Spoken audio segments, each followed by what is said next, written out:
No Brasil, ninguém fez 90 minutos melhores que o São Paulo contra o Grêmio e hoje eu vou te explicar o porquê. Fala galera, tudo bem? Vini Valência aqui trazendo mais um vídeo para vocês. E hoje, pessoal, eu queria comentar sobre uma partida pela terceira rodada do Brasileirão. Tô falando sobre São Paulo e Grêmio e a gente viu a melhor exibição de um time brasileiro em 2026. A gente viu um pênalti sendo desperdiçado e mais outras duas chances claras que o São Paulo não conseguiu aproveitar. Isso mostra o volume do jogo que a equipe do Tricolor teve. É fato que o São Paulo vem de uma reestruturação muito grande, mas esse jogo anima muito. O São Paulo já tinha feito outra partida muito boa pelo Brasileirão, mas essa daqui realmente foi a melhor. Quando a gente pega o São Paulo, a gente vê que ele tem uma característica muito única dos times brasileiros. É um time que hoje atua sem ponta, e isso vai ser determinante para o resultado. Quando a gente vai para esse jogo, a gente vê duas equipes que estão em momentos bons. Apesar do caos político no São Paulo, a gente vê que o time vem contribuindo em campo, vem fazendo sua parte. E o Grêmio vinha de um resultado muito bom contra o Botafogo, uma vitória que animou bastante. A gente tem até um vídeo aqui no canal falando um pouquinho mais sobre aquele jogo e um pouco da identidade do Grêmio. Recomendo você assistir também. Mas quando a gente vai para esse jogo, a gente tem que entender que o São Paulo buscou muito o ritmo do centro de campo. Quando a gente olha para o elenco do São Paulo, o melhor que o São Paulo tem é o ritmo de jogo. Isso vai muito além daquilo que os times pregam. Hoje a gente vê muitos meio-campistas que são fisicamente de outro nível, mas a gente tem poucos pensadores. E quando a gente reúne alguns jogadores do São Paulo, a gente vê que isso é o melhor que o time pode oferecer. A gente viu uma partida muito boa, principalmente dos jogadores do meio. Marcos Antônio, Danielzinho, Bobadilha, que também fez uma partida boa, Luciano e Lucas ajudando nesse setor e flutuando entre ser um segundo atacante ou ser uma peça de ligação no meio-campo. Quando a gente olha o time do Grêmio, a gente vê uma estrutura que ela é um 4-1-4-1. Isso é muito importante porque a gente vê que existem dois jogadores que ocupam a largura do campo em cada corredor.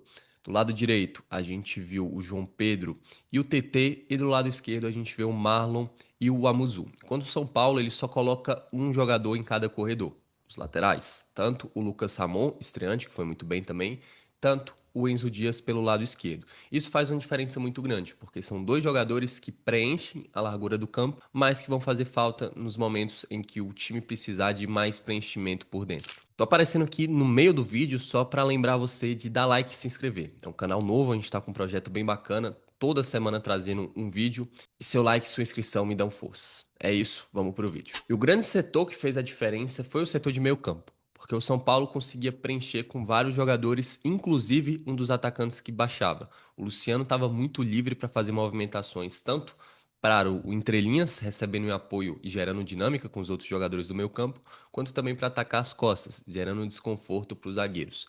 Isso aí contribuiu muito para a vantagem numérica. A gente viu que muitas vezes os jogadores não conseguiam pressionar o volante do São Paulo, e aí a gente precisa falar sobre o Marcos Antônio. O Marcos Antônio foi jogador para receber antes da pressão, ele recebia nas costas do Carlos Vinícius e tinha muita dinâmica para conseguir entender o que o jogo pedia. Muitas vezes ele lateralizava, controlando um pouco mais a posse, mas quando ele tinha oportunidade, ele conseguia jogar para frente.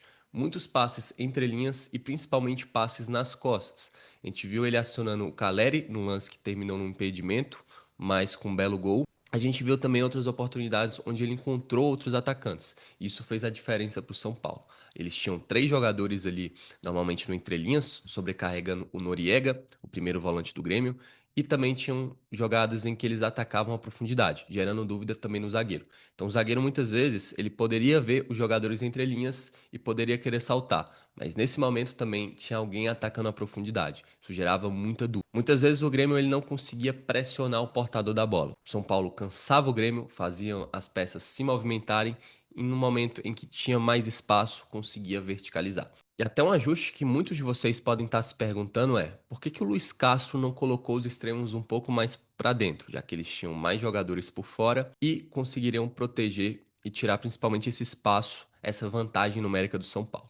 Galera, é muito importante entender que os laterais, quando eles ultrapassam, eles podem chamar um pouco da atenção dos extremos. Então, por você ter dois laterais com capacidades físicas muito grandes, tanto o Lucas quanto o Enzo, eles conseguem atrair os extremos adversários. Então, Muitas vezes o extremo não se sentia confortável para fechar por dentro porque esse passe acabaria indo por fora. Então, um papel muito importante também dos laterais para tirar esses extremos do jogo. E até um ponto bem interessante, quando a gente olha a saída de bola do São Paulo, tem um detalhe que faz a diferença. Primeiro, o Marcos Antônio ele sempre se colocava nas costas do Carlos Vinícius. O Carlos ele ia pressionar e muitas vezes ele não acaba olhando para trás. E isso faz com que o Marcos consiga entender qual lado ir. Somado a isso, a gente vê que o São Paulo conseguia gerar dúvida nessa linha de 4 do Grêmio do meio-campo. Muitas vezes os jogadores não sabiam se saltavam ou se recuperavam. O São Paulo conseguia São Paulo jogava por duplas, então muitas vezes tinha o Bobadilha e o Marcos Antônio, ou o Marcos Antônio e o Danielzinho na base da jogada, e um pouco mais na frente você tinha o Lucas com o Bobadilha ou o Danielzinho gerando essa vantagem. Então, para os volantes, eles ficavam muito na dúvida se saltavam ou se recuperavam um pouco mais.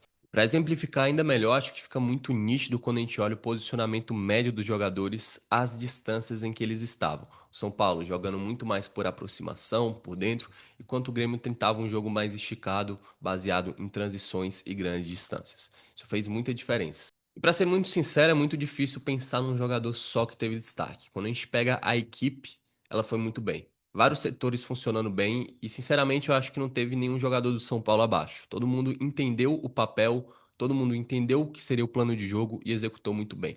O São Paulo vem numa crescente muito interessante, muito por conta do setor do meio-campo, que é a alma do time. Os jogadores da frente também têm rendido bastante e lá atrás também o time está bem mais seguro. Se curtiu o vídeo, não deixe de se inscrever, de curtir e também de comentar o que você está achando do São Paulo e se tem alguma equipe jogando mais bola nesse período do ano. Vou estar lendo todos os comentários. É isso, espero que tenham gostado, fiquem com Deus e até a próxima.